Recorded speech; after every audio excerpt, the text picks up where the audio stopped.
Hello friends, মিঠুর পাকশালায় আপনাদের সবাইকে স্বাগত। আজ আমি 1 কাপ ওটস ও 1 কাপ চিড়া দিয়ে ও সাথে কিছু সবজি দিয়ে ভীষণই হেলদি এবং নামমাত্র তেলে এই রেসিপিটা রেডি হয়ে যাবে। তো সবার প্রথমে এখানে দুটো কাঁচা লঙ্কা নিয়েছি, একটা গাজরের অর্ধেকটা গাজর এবং অর্ধেকটা ক্যাপসিকাম ও একটা টমেটো এভাবে ছোটো টুকরো করে কেটে নিয়েছি।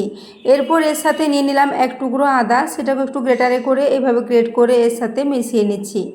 তো আদাটা এখন খুব ভালো করে গ্রেট করে নিয়েছি সবজির সাথে। তো সবজির মধ্যে আপনাদের বাড়িতে যা যা সবজি থাকবে আপনারা তাই নিয়ে এই রেসিপিটা তৈরি করে নিতে পারেন।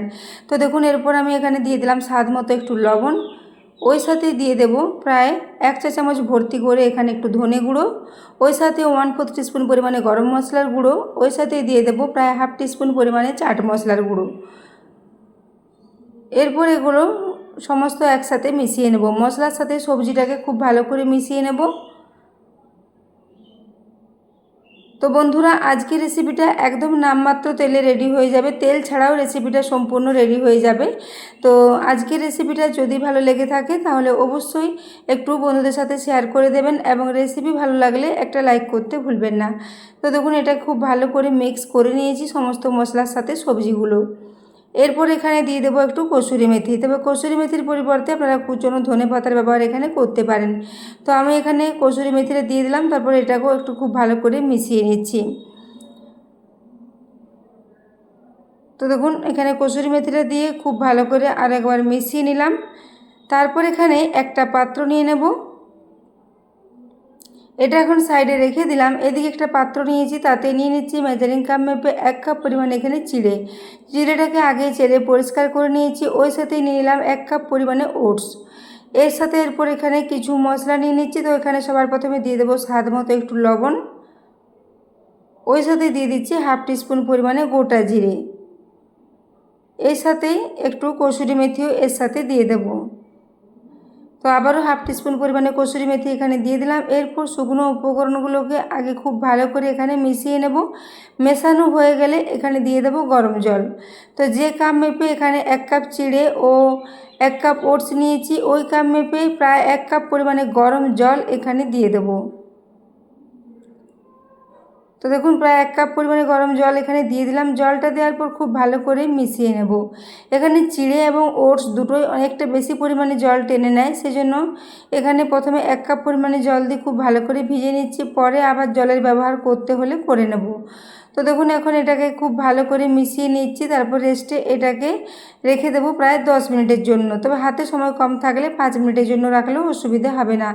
তো দেখুন, এরপর এটাকে ঢাকা দিয়ে এখন রেস্টে রেখে দিলাম। এদিকে একটা ছিদ্রযুক্ত থালা নিয়েছি, তাতে 1/2 টিস্পুন পরিমাণে একটু তেল নিয়ে থালার চারিদিকে এভাবে তেলটাকে লাগিয়ে নিলাম। এখন এই থালাটাকে একদম ভালো করে রেডি করে এটাকে সাইডে রেখে দিচ্ছি। এদিকে যে চিড়ে ও ওটসের মিশ্রণটা রেডি করে রেখেছিলাম সেটার এখন ঢাকাটা খুলে নিলাম। এখন এটাকে দেখে নিচ্ছি। তো এটা এখন গরম জল দেওয়ার জন্য খুব ভালো মতো ভিজে গেছে। দেখুন, এটা অনেকটাই নরম হয়ে গেছে। এরপর হাতে করে এটাকে একটা বেশ ডো মতো রেডি করে নিচ্ছি। তো এটা মাখতে মাখতে অনেকটাই এখন শক্ত মনে হচ্ছে, তো সেই জন্য আমি আবারও 2 চা চামচ পরিমাণে জল এখানে মিশিয়ে নেব।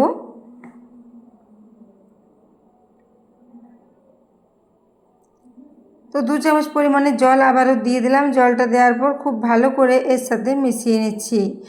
তো বন্ধুরা, আজকের রেসিপিটা আপনাদের কেমন লেগেছে একটা কমেন্টে জানাতে ভুলবেন না, এবং রেসিপি ভালো লাগলে অবশ্যই চ্যানেলটি সাবস্ক্রাইব করে আমার পাশে থাকবেন এবং পাশে থাকা বেল আইকনটি অবশ্যই প্রেস করে রাখবেন, তাহলে আমি যে কোনো নোটিফিকেশানে ছাড়ি না এখানে তো সবার আগে আপনার কাছে পৌঁছে যাবে। তো দেখুন, এটাকে ক্রমাগত নাড়াচাড়া করতে করতে একটা বেশ নরম ডো মতো রেডি করে নিয়েছি। এইভাবে একটা ডো রেডি করে নেব। তারপর এখান থেকে বেশ কয়েকটা ছোট ছোট করে লেচি কেটে রেডি করে নেব। তো দেখুন, হাতে করে এটাকে আবার খুব ভালো করে একবার মেখে নিচ্ছি। তারপর এখান থেকে কয়েকটা লেচি কেটে নেব। লেচিগুলো খুব বেশি ছোটও হবে না, আবার খুব বেশি বড়ও হবে না, বেশ মিডিয়াম মতো করে কয়েকটা লেচি এখানে কেটে রেডি করে নিচ্ছি।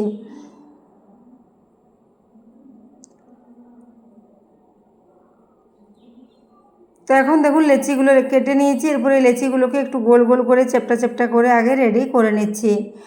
এইভাবে এগুলোকে আগে রেডি করে নেব। তারপর হাতটা পরিষ্কার করে ধুয়ে নিয়ে হাতে তেল লাগিয়ে নিয়েছি। তার সাথে দেখুন, ওই সবজি পুরটা যে রেডি করেছি ওটাকেও এখানে নিয়ে নিয়েছি। ওটা আগের থেকে একটু লবণ ও সব মশলা মাখিয়ে রাখার জন্য সবজিটা অনেকটাই নরম হয়ে গেছে। তো এখানে আমি এক্সট্রা একটু জল জমেছিল, জলটা সাইড থেকে একটু ফেলে দিয়েছি। সবজিটার সাথে লবণ দেওয়ার কারণে অনেকটাই জল বেড়ে যাবে, তো সেই জলটা একটু ফেলে দিয়ে এখানে সবজিটাকে রেডি করে নিতে হবে। তো ভিডিওটা অনেক বড় হয়ে যাওয়ার জন্য সেটা এখানে আর দেখানো হয়নি। তো সবজির মধ্যে যেটুকু জল ছিল সবজিটাকে জলটা নিগড়ে বার করে নিয়েছি। তো সেই জন্য আগে থেকে লবণ দিয়ে রাখলে সবজিটা অনেকটাই নরম হয়েও যাবে, সেই জন্য রেসিপিটা রেডি করতে সুবিধা হবে।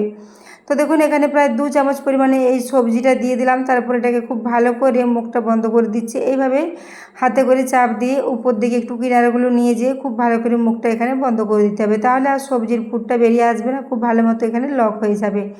তো দেখতে পাচ্ছেন উপরটা এভাবে খুব ভালো করে লক করে দিলাম। তারপর হাতে করে এগুলোকে একটু চ্যাপটা চ্যাপটা করে রেডি করে নেব। তো এখানে একটা রেডি করে নিয়েছি, এইভাবে সবগুলোকে আগে রেডি করে নেব।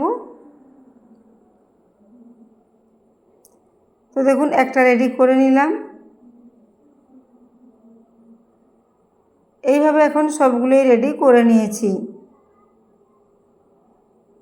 এইভাবে এগুলোকে রেডি করে নিয়েছি। এদিকে আমি একটা ছিদ্রযুক্ত থালায় যে তেল মাখিয়ে রেডি করে রেখেছিলাম সেই থালার মধ্যে সমস্ত এই নাস্তাগুলোকে নিয়ে নিচ্ছি। তো দেখুন এরপর এগুলোকে সব একে একে সাজিয়ে নিলাম। এদিকে গ্যাসে আমি আগে থেকে কিছুটা জল গরম হওয়ার জন্য রেখে দিয়েছি, জলটা গরম হয়ে এসেছে। এরপর এগুলোকে থালার সমেত এখানে দিয়ে দিচ্ছি। তারপর গ্যাসের ফ্লেমটা একদম লোতে রেখে এটাকে 10 মিনিটের জন্য একটু স্টিম করে নেব। তাহলে চিড়ে, ওটস এবং ভেতরের যে সবজিগুলো আছে সবই খুব ভালো মতো স্টিম হয়ে যাবে। তো দেখুন 10 মিনিট পর ঢাকাটা খুলে নিলাম। এটাকে এখন একটু বাইরে বার করে ঠান্ডা করে নিচ্ছি। তো দেখুন এটাকে 5 মিনিটের জন্য একটু বাইরে রেখে দিয়েছিলাম। এটা এখন খুব ভালো মতোই ঠান্ডা হয়ে গেছে এবং খুব ভালো মতো এগুলো থালা থেকে উঠে আসছে। তো এরপর এর টেস্টটা একটু বাড়ানোর জন্য এগুলোকে একটু আমি সামান্য তেলে ভেজে নেব। এগুলোকে আপনারা তেলে না ভেজেও এমনিতেই সার্ভ করতে পারেন, সেটাও কিন্তু খেতে ভীষণই ভালো লাগবে। তো আমি এগুলোকে এর টেস্টটা বাড়ানোর জন্য খুবই অল্প তেলে ভেজে নিচ্ছি। তো 2 চা চামচ তেল দিয়েছি, তেল দিয়ে এখানে এগুলোকে একটু ভেজে নেব। তো দেখুন উল্টে পাল্টে একটু লালচে করে প্রায় 2 মিনিটের মতো এগুলোকে একটু ফ্রাই করে নিচ্ছি। তো বন্ধুরা আজকের রেসিপিটা আপনাদের কেমন লেগেছে অবশ্যই কমেন্টে জানাবেন এবং রেসিপি বাড়িতে ট্রাই করলে কেমন হয়েছে জানাতে ভুলবেন না। তো দেখুন এগুলোকে এভাবে উল্টে পাল্টে একটু লালচে করে ভেজে নিচ্ছি। এগুলোকে আপনারা সকালে ব্রেকফাস্টে বা টিফিনে বা বিকেলের দিকেও হালকা ফুলকা খিদে পেলে এটা বানিয়ে নিতে পারেন, ভীষণই হেলদি একটা রেসিপি। তো তেল ছাড়াও এটা রেডি হয়ে যাবে। তো দেখুন এইভাবে এগুলোকে একটু লালচে করে ভেজে নিয়েছি, তারপর একটা প্লেটে এগুলোকে তুলে নিচ্ছি।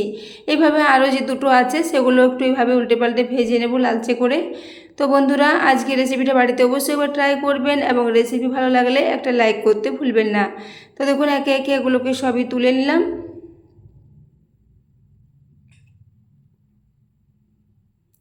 এইভাবে আবার যে দুটো আছে সেগুলো একইভাবে ফ্রাই করে নেব। তারপর এগুলোকে আপনাদের একটু কেটে দেখিয়ে দিচ্ছি। দেখুন এগুলো উপর থেকে ভীষণই একটু মুচমুচে টাইপের হয়েছে, যেহেতু এগুলোকে একটু তেলে ফ্রাই করেছি এবং ভেতরটা সবজির পুরে ভরা, ভীষণই হেলদি একটা রেসিপি। তো বন্ধুরা আজকের রেসিপিটা আপনাদের কেমন লেগেছে কমেন্টে জানাবেন এবং আজকের রেসিপিটা এতক্ষণ পর্যন্ত দেখার জন্য আপনাদের অশেষ ধন্যবাদ। আবারও চলে আসবেন নিত্য নতুন কোনো রেসিপি নিয়ে। তো দেখতেই পাচ্ছেন এগুলো কতটা নরম, কতটা টেস্টি মতো রেডি হয়েছে। তো এইভাবে বন্ধুরা রেসিপিটা বাড়িতে অবশ্যই একবার ট্রাই করবেন এবং রেসিপি ভালো লাগলে অবশ্যই বন্ধুদের সাথে একটু শেয়ার করতে ভুলবেন না। তো দেখুন এইভাবে আমি এগুলোকে একটু সার্ভ করে দিলাম।